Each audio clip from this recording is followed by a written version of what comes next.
Hi, I'm Melissa, your free-range psychic. Today is August 21st, 2022, and today I'm going to do a 3-card reading on Trump and what's going on with Trump right now. I'm using the Ciro Marchetti Gilded Tarot deck for the reading, and I'm going to use the Whispers of Healing deck by Angela Hartfield for our oracle card if you want to stick around for that. And we have a musical interlude at the end of this video, and you can find my information below in the description box or at the end of that musical interlude. So my guides gave me this card, the first of the 3, as the Tower. So they say Trump's world is falling apart. Every bit of it. There's not one part of Trump's world that's not exploding right now. And so this environment, if you can imagine, it's his exterior, but also in his interior environment.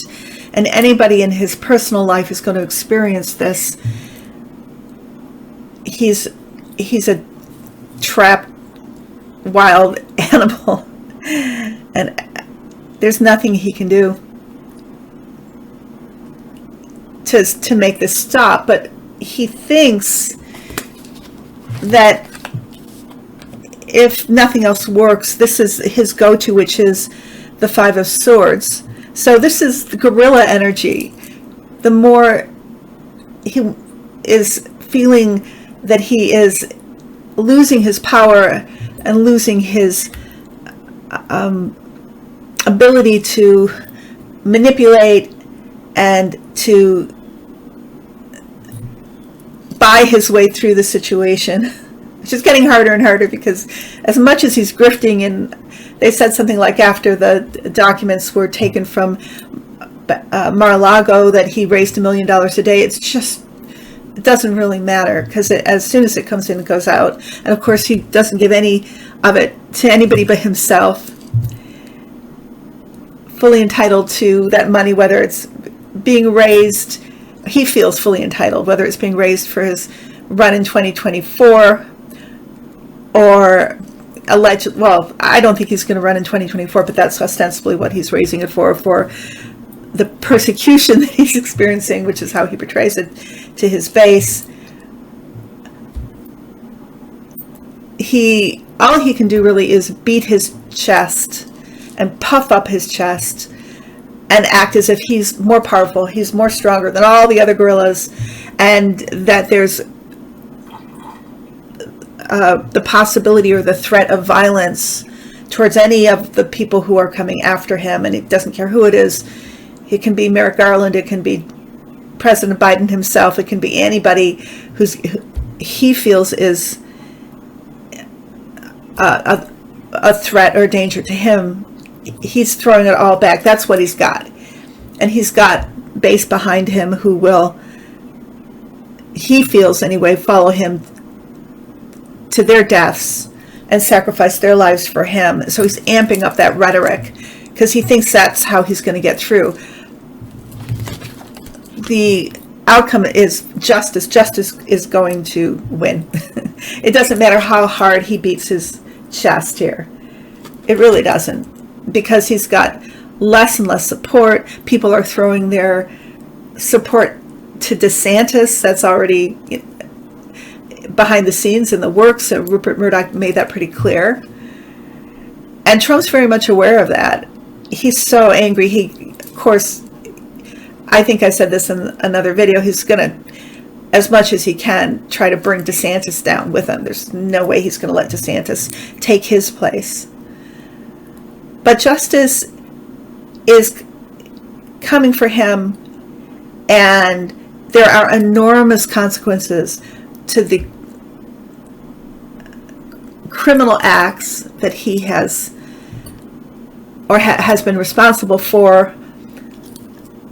I'd like to say alleged, and I should say alleged, but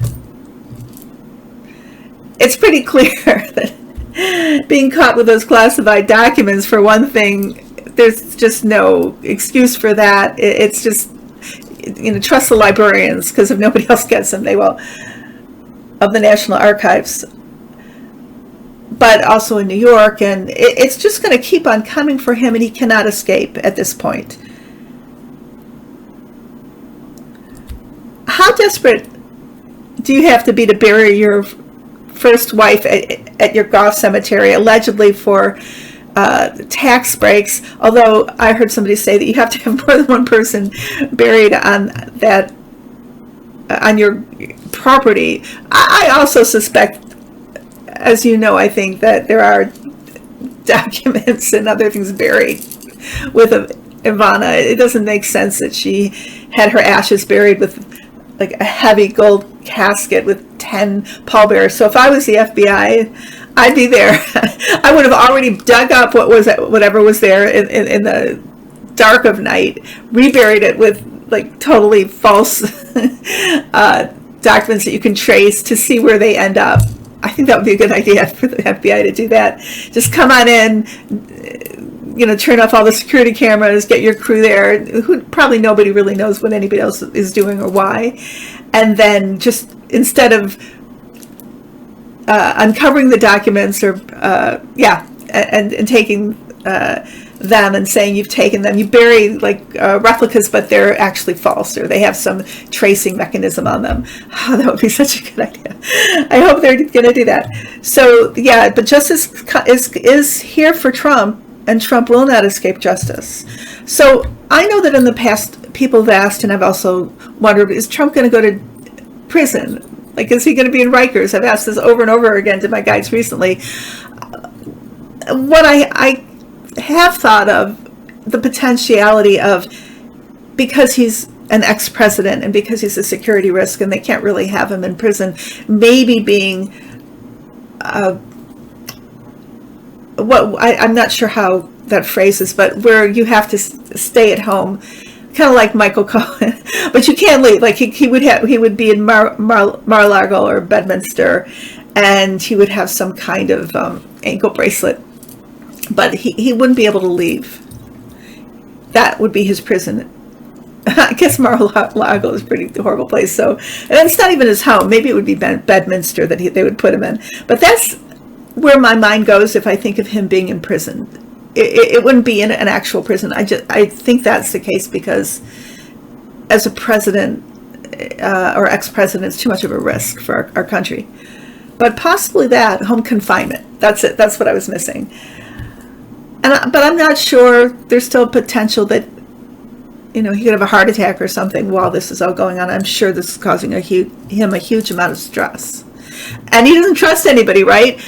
And I think that they're kind of throwing that in his face somewhat too, that there is a mole, that he has been betrayed, which he has, because apparently that is the person who pointed the FBI to where the documents were, and that people were coming and going, and that they weren't secure. So who is that person? Maybe that will be in another reading.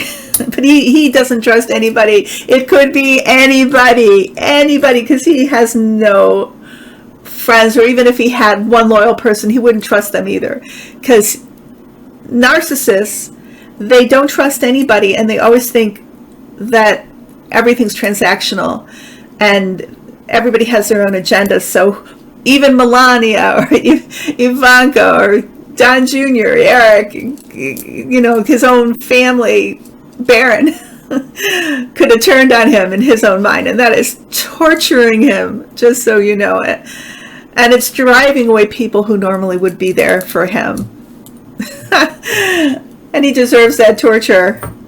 He really does. But that's messing with him. And remember that narcissism is a mental illness.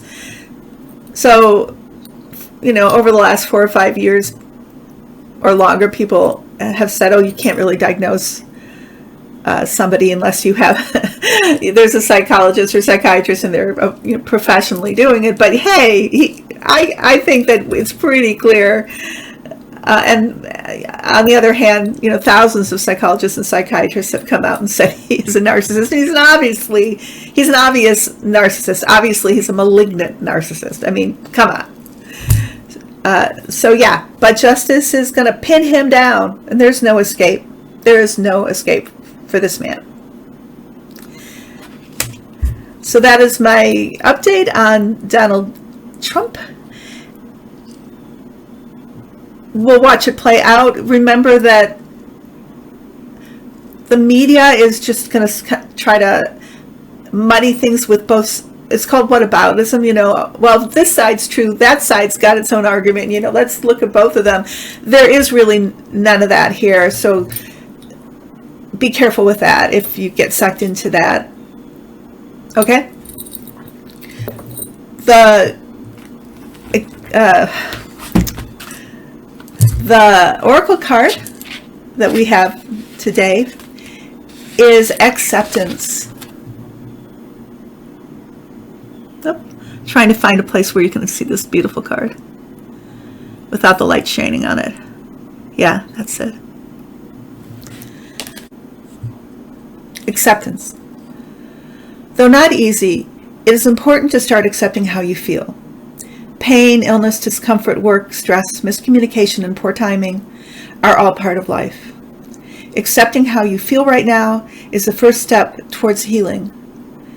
Being in physical or emotional pain can put you on edge. You may feel angry that you have to face a challenge. You may feel down that you don't understand why something is happening to you.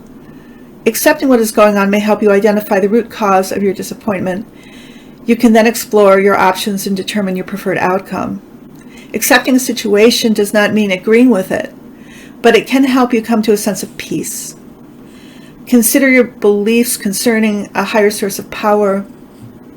Acknowledging something is part of your spiritual development can help you move towards acceptance. Trust there is a divine plan that will guide you through each challenge.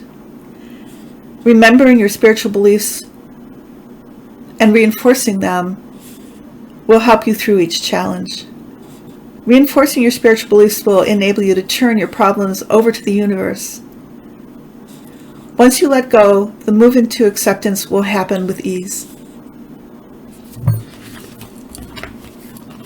Acceptance.